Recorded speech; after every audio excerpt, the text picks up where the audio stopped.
Alright, so if you wanted to make some good chocolate chip cookies, you picked the right video. I'm going to start with the ingredients. You need a half cup butter, 2/3 cup of white sugar, 1.5 cups of brown sugar, 2 large eggs, 2 3/4 cups of flour, 2 teaspoons of salt, 2 teaspoons of vanilla, 1 teaspoon of baking powder, and 12 ounces of your chocolate of choice, preferably in bar form. We're going to start by melting the 2 sticks of butter in a saucepan over low heat.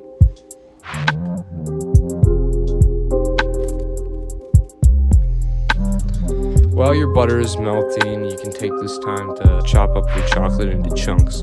It's better if these are random size, you don't want it to be too uniform.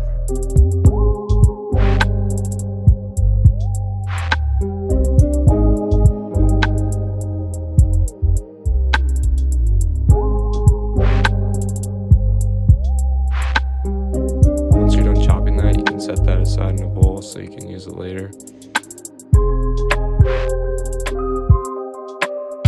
And if you don't know how to chop up a chocolate bar, you can just magically make it chop itself up in the bowl like that. So after that, we're going to add in all 3 sugars and the salt together in a large mixing bowl. You're going to get a whisk and start whisking those together until they're combined. Should look something like this. Once those are combined, you're going to add the butter. We accidentally forgot to get that on camera, so this is just me faking adding the butter, but you get the point. You're gonna mix that pretty vigorously and try to combine the butter. They should be fully combined and almost the consistency of a thick caramel.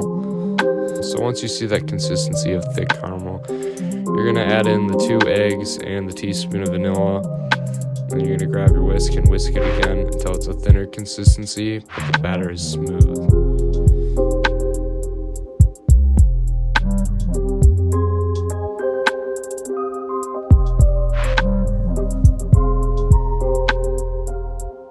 You're going to throw your whisk off to the side because you won't need it anymore. Now we're going to use a wooden spoon. After everything's combined, you're going to add the flour, and then on top of the flour, you're going to sprinkle the baking soda.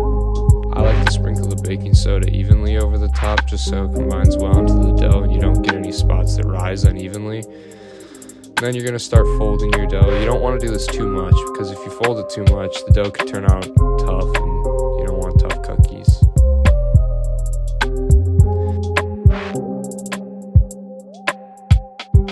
So what I'm doing now is called the finger test. If you poke the dough with a finger and it comes out sticky, then you want to add more flour. And sometimes a humid day can make this happen. In my case, it was very humid.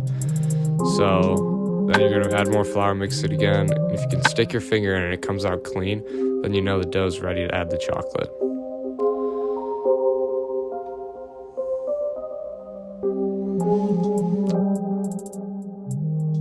You're going to add your chocolate, and then once you add your chocolate, you only want to fold it a few more times because like I said earlier, folding in too much will really make the dough too tough. Once you're done with that, you can just wipe off the spoon. And we're going to put plastic wrap over this, and it's going to go into the fridge.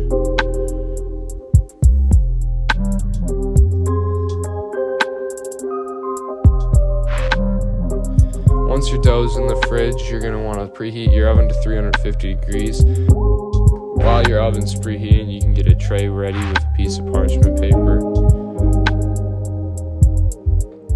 Once your oven has fully preheated, get the dough back out, and you're going to make these a little larger than golf ball size balls. I usually put 5 on a tray just to account for the spreading, but if you feel like you can fit more. So then once you have these on the tray, you're going to plop them in the oven. It should be about 12 to 15 minutes depending on the size.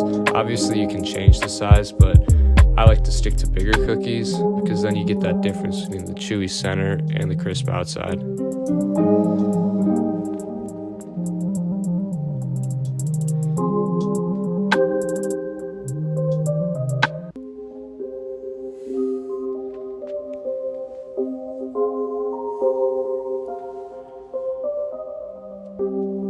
So in this case, the cookies are a little flat, but that's probably just due to the humidity. Once you let them cool for a little, you can put them on a piece of paper towel to let them cool further. And then once they're fully cool, you can serve them on a plate or however you like. Thank you for watching the video. I hope you enjoy these cookies.